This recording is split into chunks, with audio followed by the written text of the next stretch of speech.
الحمد لله الحمد لله وكفى وسلام على عباده الذين اصطفى أما بعد فأعوذ بالله من الشيطان الرجيم بسم الله الرحمن الرحيم سبحان الذي أسرى بعبده ليلا من المسجد الحرام إلى المسجد الأقصى الذي باركنا حوله لنريه من آياتنا إنه هو السميع البصير.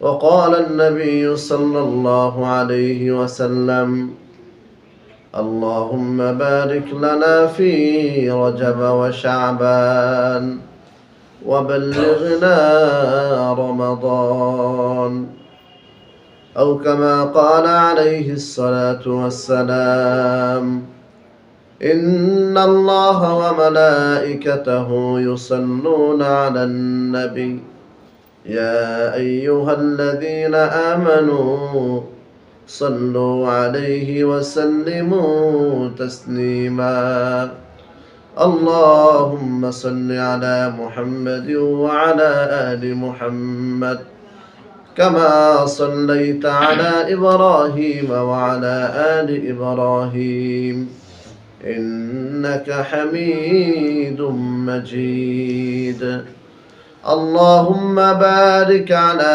محمد وعلى آل محمد كما باركت على إبراهيم وعلى آل إبراهيم إنك حميد مجيد نهيد جهان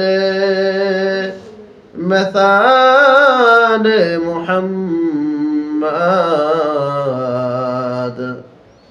جمال خدايا كمال محمد بلغ العلا شكر بري بكماله كشف الدجى بجماله حسنت جميع خصاله صلوا عليه وآله يا صاحب الجمل ويا سيد البشر منه وجهك المنير لقد نور القمر بلغ العلا بكماله كشف الدجى بجماله حسنت جميع خصاله صلوا عليه وآله اللهم صل وسلم وبارك عليه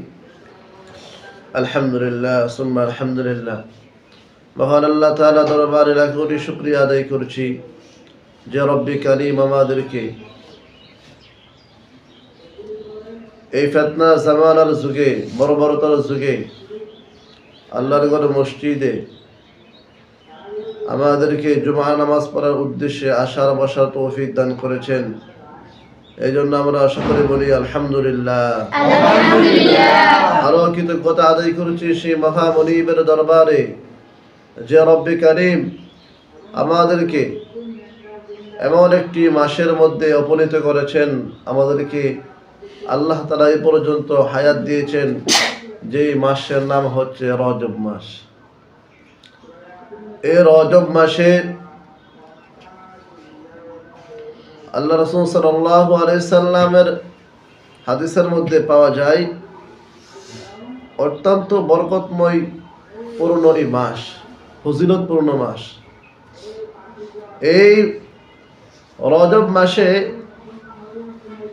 আল্লাহ তাআলা এমন কিছু বরকত দান করেছেন এমন কিছু ঘটনা আল্লাহ তাআলা ঘটিয়েছেন যেটা মুসলিম উম্মার জন্য পুরা এই পৃথিবীর জন্য একটি শিক্ষণীয় ঘটনা শিক্ষণীয় বিষয় সেই রজব মাস আমরা পেয়েছি এইজন্য আমরা সকলে বলি আলহামদুলিল্লাহ। সম্মানিত মুসল্লিয়ানে কেরাম, আমি আপনাদের সামনে সূরাত বনী ইসরাইল 15 নম্বর পারার প্রথম পৃষ্ঠা সূরাত বনী ইসরাইলের প্রথম আয়াতে কারিমা তেলাওয়াত করেছি। রাসূল করিম সাল্লাল্লাহু আলাইহি সাল্লামের লক্ষ কোটি হাদিস থেকে ছোট্ট একটি হাদিস পাঠ করেছি। আল্লাহ চাহিত উক্ত আয়াত এবং হাদিসের উপর আলোচনা করার চেষ্টা করব। আমা তাওফীকি ইল্লা বিল্লাহ। সম্মানিত হাজরিন, আমি আমার আলোচনার পূর্বে যেহেতু আল্লাহ তাআলা আমাদেরকে এই রজব মাস দান করেছেন, তার কিছু ফজিলত এবং গুরুত্ব তাৎপর্য বলতে চাই। সম্মানিত মুসল্লিন কিরাম, এই মাসের ব্যাপারে মহান আল্লাহ তাআলা সূরাতুত তাওবার 36 নম্বর আয়াতে আল্লাহ তাআলা স্পষ্টভাবে বলে দিয়েছেন এই মাসটা কেমন দামি, কেমন মূল্যবান মাস। আল্লাহ তাআলা বলেন, ইন্না ইদ্দাতাশ শুহুরি ইনদাল্লাহি 12 শাহরান ফি কিতাবিল্লাহি ইয়াওমা খালাকাস সামাওয়াতি ওয়াল আরদি আরবা'তুন হুরুম যালিকা আদ-দীনুল কাইয়্যিম ফালা তুযলিমু ফীহিন্না আনফুসাকুম وقاتلوا المشركين كافة كما يقاتلونكم كافة। মহারব্বুল আলামিন বলেন, আরে দুনিয়ার মানুষ, তোমরা জেনে রাখো আল্লাহ তাআলার গণনার মাসের মধ্যে মাস সমূহ হচ্ছে 12টি। কয়টি? 12টি। আল্লাহ তাআলার মাসের মধ্যে গণনার মাস হচ্ছে 12টি। মুহররম, সফর, রবিউল আউয়াল, রবিউল সানি, জমাদাল উলা, জমাদাল সানি, রজব, শাবান, রমজান, শাওয়াল, জিলকদ, জিলহজ, এই 12টি মাস আল্লাহ তাআলার নিকট অত্যন্ত মূল্যবান। এই 12টি মাসের মধ্যে আল্লাহ তাআলার নিকট 4টি মাস অনেক দামি, অনেক মূল্যবান। আরবাতুন হুরুম আয়াতের মধ্যে ব্যবহার করেছেন আল্লাহ তাআলা আরবাতুন হুরুম। এই 4টি মাস অত্যন্ত গুরুত্বপূর্ণ এবং সম্মানিত মাস। এখন আপনারা প্রশ্ন করতে পারেন যে হুজুর, 12টি মাসের মধ্যে আল্লাহ তাআলা কেন এই 4টি মাসকে সম্মানিত করেছেন? আপনারা কি বলেন, একটা প্রশ্ন জাগে কিনা? জি, একটা প্রশ্ন জাগে। সেই প্রশ্নের উত্তরে আল্লাহ তাআলা বলেন যে 12টি মাসের মধ্যে 4টি মাস কেন সম্মানিত? কারণ রাসূল সাল্লাল্লাহু আলাইহি সাল্লামের জামানায় যখন কাফের মুশরিক বেঈমানেরা মুসলমানের উপর আক্রমণ করত, মুসলমানদেরকে কষ্ট দিত, যুদ্ধের জন্য তারা ঝাঁপিয়ে পড়ত, বিভিন্ন রকমের কষ্ট দিত, তখন আল্লাহ তাআলা ওই কাফের মুশরিকদের মধ্যে এমন একটি রহমত আল্লাহ তাআলা দিয়ে দিয়েছেন যে এই 4টি মাস সম্মানিত মাসের মধ্যে একটা মাস হচ্ছে রজব মাস, আর একটা হচ্ছে জিলকদ, জিলহজ, মুহররম।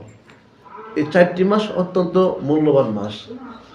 এই যুদ্ধ যখন চলতো, এই 4টি মাস আসলে পালাক্রমে যখন যুদ্ধ চলতো, যখন এই মাসগুলো আসতো, তখন কাফের বেঈমানেরা এই মাসকে সম্মান করে সমস্ত যুদ্ধ যা কিছু আছে সব কিছু বন্ধ করে দিত। এই সম্মানের ক্ষেত্রে এই সম্মান, এই মাসটাকে সম্মান করত। কারণ এই মাসের মধ্যে আপনার রাসূল সাল্লাল্লাহু আলাইহি সাল্লাম, আপনারা সকলে জানেন যে এই মাসের মধ্যে আল্লাহ নবী সাল্লাল্লাহু আলাইহি সাল্লাম মেরাজ গিয়েছেন এই মাসের মধ্যে। এবং আল্লাহ তাআলা জিলকদকে অনেক সম্মানিত করেছেন, যেহেতু হজ্জের মৌসুম জিলকদ এবং জিলহজ 2টা মাস হজ্জের মৌসুম, এটা সম্মানিত করেছেন। আর মুহররম মাস, যেহেতু কিয়ামত আল্লাহ তাআলা এই মুহররম মাস সংগঠিত করবেন এবং মুহররম মাসের 10 তারিখে অনেক আল্লাহ তাআলা কিয়ামত ঘটাবেন। মুহররম মাসের 10 তারিখে এই সম্মানিত মাসগুলোকে সম্মান দেখানোর জন্য সমস্ত কাফের বেঈমান আল্লাহ তাআলা সকলের নিকট এমন সম্মানিত করেছেন, কাফের বেঈমানরা তারা এই মাসের মধ্যে আসলে তারা যুদ্ধ বিগ্রহ করতো না, বিরত থাকতো। এই জন্য আল্লাহ তাআলা বলেছেন আরবাতুন হুরুম, এটা সম্মানিত মাস। ঠিক তদরূপ এই মাসের মধ্যে রজব মাসটা অত্যন্ত বরকতময় এবং ফজিলতপূর্ণ মাস। এই মাসের মধ্যে আমরা আমাদের মুসলমান জাতি অনেক কিছু পেয়েছি। দুনিয়ার সমস্ত উম্মতি মুহাম্মদীকে আল্লাহ তাআলা অনেক কিছু দিয়েছেন। যেমন এই মাসের মধ্যে রজব মাসে রাসূল সাল্লাল্লাহু আলাইহি সাল্লামকে মেরাজে গমন করেছেন, বলেন আলহামদুলিল্লাহ। সেই ব্যাপারে আল্লাহ তাআলা বলেন সূরাতুল বনী ইসরাঈলের প্রথম আয়াতে আল্লাহ তাআলা বলেন সুবহানাল্লাযী আসরা বিআবদিহি লাইলাম মিনাল মাসজিদিল হারাম ইলাল মাসজিদিল আকসাল্লাযী বারাকনা হাওলা। আল্লাহ রাব্বুল আলামিন সূরাতুল বনী ইসরাঈলের মধ্যে এমন সুন্দরভাবে আলোচনা করে দিয়েছেন যেটা প্রত্যেকটি মুসলমান নরনারীর জন্য, পুরা পৃথিবীর জন্য, প্রত্যেকটি উম্মতি মুহাম্মাদের জন্য এমন একটি মেসেজ আল্লাহ তাআলা দিয়েছেন যে মেসেজটা প্রত্যেক মুসলমান জানার দরকার এবং ওইটা জানিয়া প্রত্যেকটি মুসলমানের জীবনের মধ্যে লালন পালন করার দরকার, বলেন ঠিক কিনা? এই মাসের মধ্যে আল্লাহ তাআলা এই মাসের কিছু মতলক্য আছে যে আল্লাহ তাআলা কোন সালে কোন তারিখে এই রজব মাসের কয় তারিখে মেরাজে গমন করেছেন। ওইটাকে নিয়ে অনেক উলামায়ে কেরাম কেউ বলেছেন যে হিজরতের 1 মাস পূর্বে, কেউ বলেছেন হিজরতের 3 মাস 6 মাস, এরকম ভাবে 10 মাস পূর্বে কেউ মতলক্য করেছেন। আবার কেউ বলেছেন যে এই 26 তারিখে 27 তারিখে, কেউ বলেছেন আপনার 15 তারিখে। তো সর্বসম্মতিক্রমে আপনার জানা গেছে পাওয়া যায় যে রাসূল সাল্লাল্লাহু আলাইহি সাল্লাম রজব মাসের 27 তারিখে মেরাজে গমন করেছেন, বলেন আলহামদুলিল্লাহ। এই মেরাজে গমন করার আল্লাহ তাআলা রাসূল সাল্লাল্লাহু আলাইহি সাল্লামকে বাইতুল মুকাররম থেকে, বাইতুল মুকাদ্দাস, ওইখান থেকে আবার আরশে আজিম পর্যন্ত আল্লাহ তাআলা, সিদরাতুল মুনতাহা, আরশে আজিম তো আল্লাহ তাআলা পর্যন্ত গমন করিয়েছেন। এটার মধ্যে এই গমন করানোর ভিতরে অনেক ঘটনা ঘটেছে, অনেক কিছু আল্লাহ তাআলা আমাদেরকে দিয়েছে, অনেক কিছু শিখিয়েছেন। রাসূল সাল্লাল্লাহু আলাইহি সাল্লামকে অনেক কিছু জানিয়েছেন, জান্নাত দেখাইছেন, জাহান্নাম দেখাইছেন এবং প্রত্যেকটি মুসলমানের জন্য অনেক মেসেজ দিয়েছেন যেটা আমাদের জন্য অত্যন্ত জানা এবং মানা অত্যন্ত জরুরি। এখন আমাদের আরেকটা প্রশ্ন দেখতে পারে যে আল্লাহ তাআলা কেন হঠাৎ করে রাসূল সাল্লাল্লাহু আলাইহি সাল্লামকে মেরাজে গমন করিয়েছেন, এটার আসলে প্রেক্ষাপট কি? প্রত্যেকটা জিনিসের আপনার প্রেক্ষাপট থাকে, একটা কারণ থাকে। সেটা হচ্ছে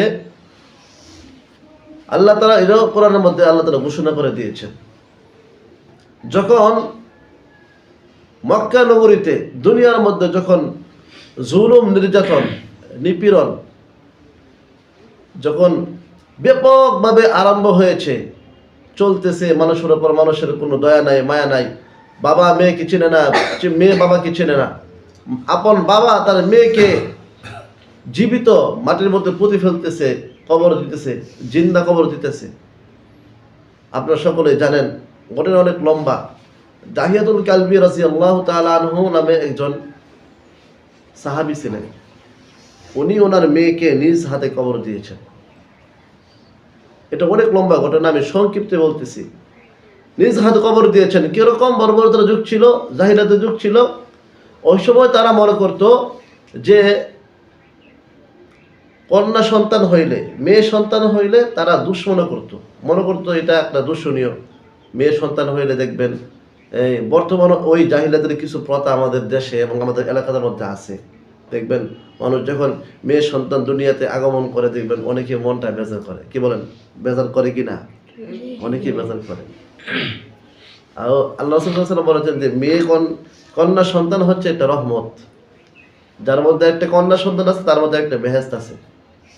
যাই বলতেছিলাম, ওই সময় জাহিলিয়াতের যুগের মধ্যে আপনার এমন হিংসা ছিল, যদি একজনের এই উট যদি আরেকজনের বাড়ি থেকে পাড়া দিত তাহলে উটের উপর আক্রমণ করতো, ঝগড়া করতো, ফাসাদ করতো। দেখা যেত একবারের উট আরেক বাড়ির দিকে পানি খেয়েছে, আরেক গাড়ি দিকে নামছে, এটা সহ্য করতো না। যেটা ওই জাহিলিয়াতের যুগের কিছু প্রথা এখন আমাদের দেশে আছে। দেখবেন আপন ভাইকে ছেড়ে না, একবারে হাঁস মুরগি অন্য বাড়িতে গেলে দেখতে পারে না, একজন মানুষ অন্য বাড়িতে গেলে এগুলা বরদাস্ত করতে পারে না, এক বাসার লোক আরেক বাসায় গেলে এগুলা দেখতে পারে না। কি বলেন, এরকম আছে কি না? বিভিন্ন এলাকাতে আছে। তো বলতেছিলাম যে ওই বর্বরতার যুগের মধ্যে, জাহিলিয়াতের যুগের মধ্যে দাহিয়াতুল কালবি রাদিয়াল্লাহু তাআলা আনহু তিনি ওনার একটা মেয়ে সন্তান দুনিয়াতে আগমন করেছিলেন। ওই সময় তিনি সফরে যাইবেন, সফরে যাওয়ার সময় দেখা যায় যে তার স্ত্রীকে বলতেছে যে, পানের স্বামী, পানের স্ত্রী, তোমার গর্ভে যে সন্তানটা আছে যদি ছেলে হয় তাহলে তুমি তাকে সুন্দর করে লালন পালন করবা, বড় করবা, ভালো কিছু শিক্ষা দিবা। এটা হচ্ছে তোমার উপর আমার একটা ওসিয়ত, একটা আদেশ। আর যদি কন্যা সন্তান হয় তাহলে তুমি আর তাকে আমার মুখ দেখাইও না, তুমি তার জীবিত মাটিতে পুঁতে দেবে, মাটিতে পুঁতে ফেলবে। এই কথা বলার পর চলে গেছে, দাহিয়াতুল কালবি চলে গেছে, আপনার ব্যবসার উদ্দেশ্যে চলে গেছে, বাণিজ্যে চলে গেছে। প্রায় যখন দুনিয়াতে সন্তান আসার সময় হয়ে গেছে, তখন ওই সন্তান যখন দুনিয়াতে আগমন করেছেন, ওই সন্তানটা জন্মগ্রহণ করেছেন একটা মেয়ে কন্যা সন্তান। বলেন আলহামদুলিল্লাহ। অল্প কিছুদিন পূর্বে, 6 মাস পূর্বে যখন ওই সন্তান, বা 5 বছর পরে, মতান্তরে 5 বছর পরে যখন দাহিয়াতুল কালবি রাদিয়াল্লাহু তাআলা আমার বাড়িতে আসলেন, যখন শুনলেন যে স্বামী আসতেছে, তখন ওই মা তার মেয়েটাকে দেখে কলিজা ঠান্ডা, এত সুন্দর একটা ফুটফুটে কন্যা সন্তান আল্লাহ আমাকে দিয়েছে, কিভাবে আমি আমার সন্তানকে আমি নিজ হাতে আমি জীবিত মাটি দেবো? এটা হতে পারে না। কি বলেন আপনারা? কোনো সন্তান নিজ হাতে কি কেউ, যদি কেউ বলে যে আপনার সন্তানকে আপনি মেরে ফেলেন বা যদি তাকে আঘাত করেন, আপনারা কেউ কি সেটা মেনে নেবেন? কখনো মেনে নেওয়া যাবে না। আমার সন্তান আমার কলিজার টুকরা, আমার জীবন হচ্ছে, তাকে আমি অনেক মহব্বত করি, ভালোবাসি। তাকে দেখলে আমার অন্তর কলিজা ঠান্ডা হয়ে যায়। সে সন্তান মেয়ে হোক ছেলে হোক, সেটা আমার সন্তান। আমি তাকে কখনো কষ্ট দিতে পারবো না, কখনো তাকে আমি আঘাত দিতে পারবো না। এভাবে যখন লম্বা ঘটনা, এভাবে যখন দিন যাচ্ছে, তখন মেয়েটা মোটামুটি 5 বছর হয়ে গেছে। ওই সময় দাহিয়াতুল কালবি সফর শেষে, ব্যবসা শেষে বাড়িতে আসলেন।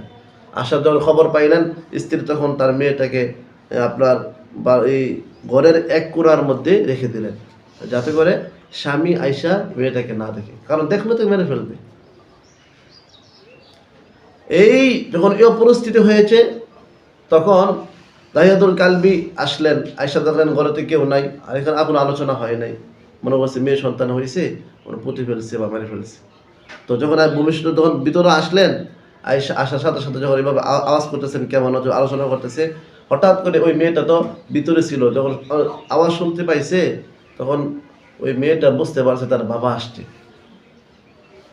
এই মেয়েটা তখন তার বাবার কণ্ঠের একটা আওয়াজ, কি বলেন, সন্তান মা বাবার আওয়াজ ছোট হোক বড় হোক বুঝতে পারে কিনা, কি বলেন? অবশ্যই বুঝতে পারে। দেখবেন ছোটবেলা শিশু বাচ্চা, দেখবেন একটা বাচ্চা কাঁদতেছে, আপনি দেখবেন সকল মহিলাদের কোলে দিবেন, কাঁদবে, যখন তার মার কোলে বিসমিল্লাহ করে দিয়ে দিবেন, শেষ, ঠান্ডা হয়ে যায়। কি বলেন? এরকম হয় কিনা? এরকম হয়। যখন এরকম আল্লাহ তাআলার একটা রহমত আছে, মেয়ের মধ্যে একটা টান আছে যে আমার বাবা মনে আসছে, তখন ওই মেয়েটা ঘরের ভিতর থেকে বলতেছে বাবা বলে ডাক দিয়া তার কোলে এসে পড়ছে। আসা পরে তো কত সুন্দর ফুটফুটে একটা কন্যা সন্তান, ওর তো ভিতরে শয়তানি, বাবার মনের মধ্যে শয়তানি। সে তো তার মেয়েকে দেখে তার তেলে বেগুনে জ্বলে উঠছে, কি করবে তার মেয়েটাকে। এরকম ভাবে অনেক লম্বা ঘটনা। তারপর আপনার এই মেয়েটাকে কিছুদিন পরে যখন এই বিভিন্ন মহল্লাতে বাজারে যায়, মানুষ সমালোচনা করে, তোর মেয়ে হয়েছে কিছু বললি না, এই তোর মেয়ে হয়েছে দূর হওয়া, মানুষ কাছে বৃত্তি দেয় না, মানুষের সমালোচনা করে, চিৎকারি মস্করি করে। কিছুদিন যাওয়ার পর হঠাৎ করে তার মধ্যে একটা ক্রিমিনালি বুদ্ধি তথা একটা শয়তানি বুদ্ধি আসছে। তার স্ত্রীকে বলতেছে তার সুন্দর করে সাজাই দাও, আমি তার নানা বাড়িতে বেড়াতে আসি। তো যখন এই কথা বলছে, তখন স্ত্রী মনে করছে, যাক আলহামদুলিল্লাহ, আমার স্বামী তো ভালো হয়ে গেছে, মাশাআল্লাহ, আমার সন্তানের প্রতি অনেক মহব্বত হয়ে গেছে, ভালো হয়ে গেছে, এই কথা বলতেছে। আবার এই চিন্তা করে, আরে আমার সন্তানটাকে নিয়ে যাবে, নানা বাড়িতে নিয়ে যাবে, না জানি কি হয়, অনেক ভয় পাইতেছে। তো সুন্দর করে পরিপাটি করে সাজায় দেওয়ার পরে দেখলো যে ওই সাজা দেওয়ার পরে তখন এই মেয়েটাকে নিয়ে চলতেছে, মরুভূমির প্রান্তরে চলতেছে, কোনো মানুষ নাই, নীরব নির্জন এলাকা। ওইখানে গিয়া মেয়েটাকে নামাইছে, কাঠের থেকে নামাইছে, নামানোর পরে ওই মেয়েটাকে আপনার এক জায়গায় বসাইছে। বসানোর পরে আগে থেকে প্ল্যান করা ছিল, এখানে আপনার ধরেন না, আমাদের যেটা গ্রাম্য ভাষায় বলি কোদাল বা একটা এরকম অস্ত্র ছিল যেটা তারা মাটি খনন করা যায়, এরকম একটা কোদাল দ্বারা মাটি খনন করছে। খনন করার পরে আপনার ওই মেয়েটা যখন বাবাটা খনন করতেছে, তখন ওই মেয়েটা বলতেছে, মেয়েটা দেখতেছে তার বাবার শরীরের মধ্যে মাটি লাগতেছে। ওই মেয়েটা ডাকতে বলে, বাবা, ও আমার কলিজা টুকরা বাবা, আপনি কেন এত কষ্ট করতেছেন গো বাবা? রোদের মধ্যে আপনি কেন কষ্ট করতেছেন? মাটিটাকে হাত দিয়া বলে, মাটি রে, তোর কি দয়া লাগে না? তোর কি মায়া লাগে না?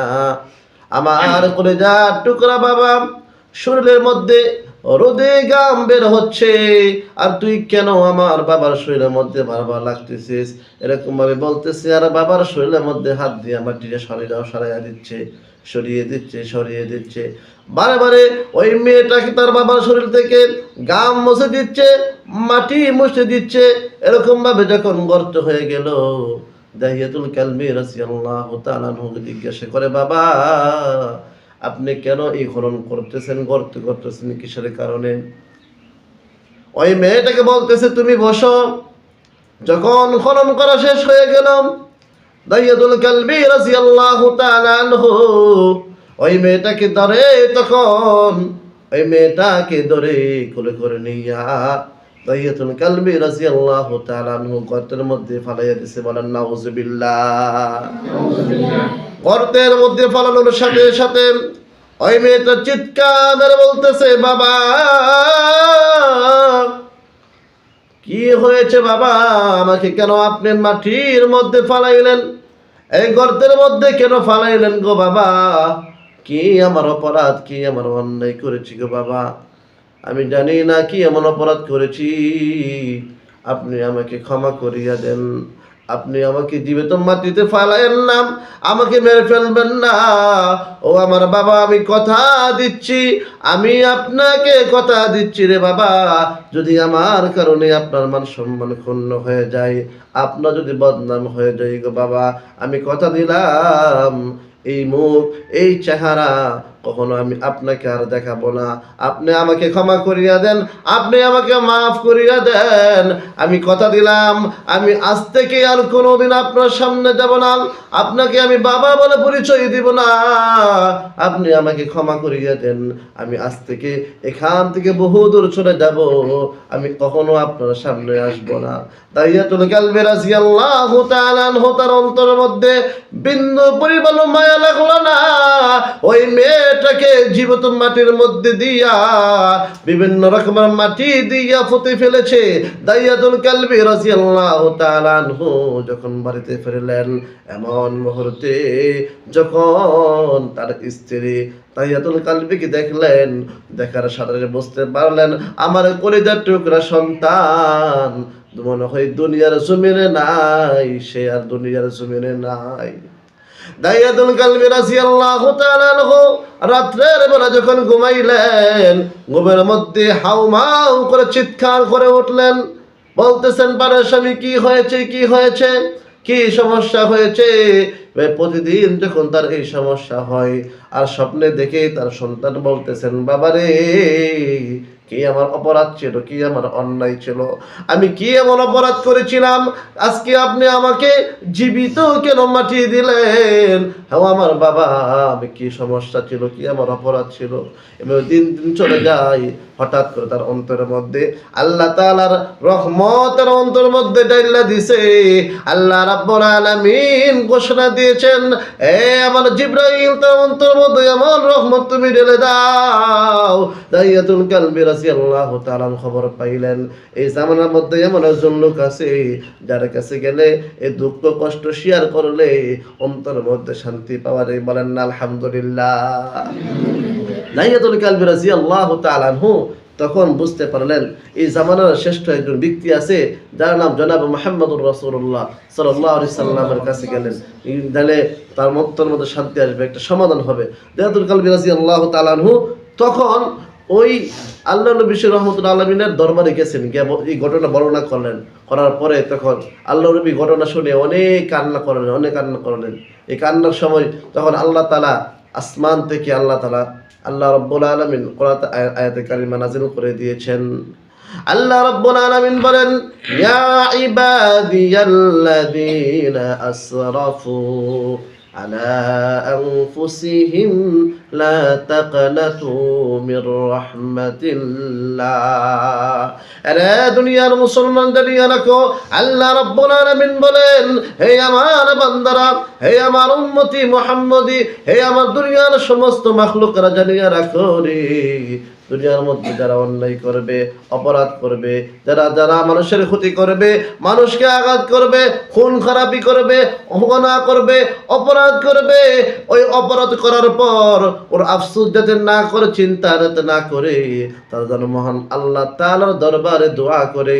আল্লাহ রাব্বুল আলামিন বলেন, ওই যখন ওই অন্যায়টা করার পর যদি ওই অন্যায়ের উপরে অনুতপ্ত হয়, যদি সে ওই আনুগত্য হয়, অনুতপ্ত হয়, আলা আনফুসিহিম লা তাকনাতু মির রাহমাতিল্লাহ, অনুগত্য হওয়ার পর যখন ওই অনুগত্য হওয়ার পরে সে যদি আল্লাহ তাআলার রহমত থেকে যদি নয়রাশ না হয়, আল্লাহ তাআলা বলেন, তোমরা নয়রাশ হইও না, কোনো পেরেশানি করিও না, আমি আল্লাহ তাআলা তোমাদের জীবনের সমস্ত গুনাহ খাতা ক্ষমা করে দেব। বলেন না সুবহানাল্লাহ। তখন আল্লাহ তাআলা ঘোষণা দিয়েছেন যে বান্দা গুনাহ করেছে, ভুল বুঝতে পারছে, তখন আল্লাহ তাআলা ওই সমস্ত দিয়াতুল কালবি রাদিয়াল্লাহু তাআলা আনহু সমস্ত গুনাহ মাফ করে দিয়েছেন। বলেন না সুবহানাল্লাহ। বলতেছিলাম সময় শেষ হয়ে গেছে যে আমাদের ওই বড় বদর যুগের মধ্যে এমন একজন নবী আসছিলেন, যে নবী এই বড় বদর নবী আল্লাহ তাআলা পাঠাইছিলেন। এই পাঠানোর সময় আর অনেক ঘটনা হয়েছে, কি জন্য পাঠাইছিলেন, পাঠানোর পরে কি ঘটনা হয়েছেন, আর কি ঘটনা ঘটেছে, এবং আল্লাহ তাআলা এই মেরাজ থেকে আমরা কি ঘটনা শুনতে পারবো, কি জানতে পারবো সামনে ইনশাআল্লাহ। আল্লাহ চাহে তো আগামী জুমা ইনশাআল্লাহ আলোচনা হবে। আল্লাহ তাআলা আমাদের সবাইকে ওই পর্যন্ত হায়াত দান করুন, সকলে বলে আমিন। আমাদেরকে যে সমস্ত কথা বললাম সম্ভবত আমাদের সবাইকে আমল করার তৌফিক দান, সকলে বলে আমিন। ওয়া আখির দাওয়ানা আলহামদুলিল্লাহি রাব্বিল আলামিন।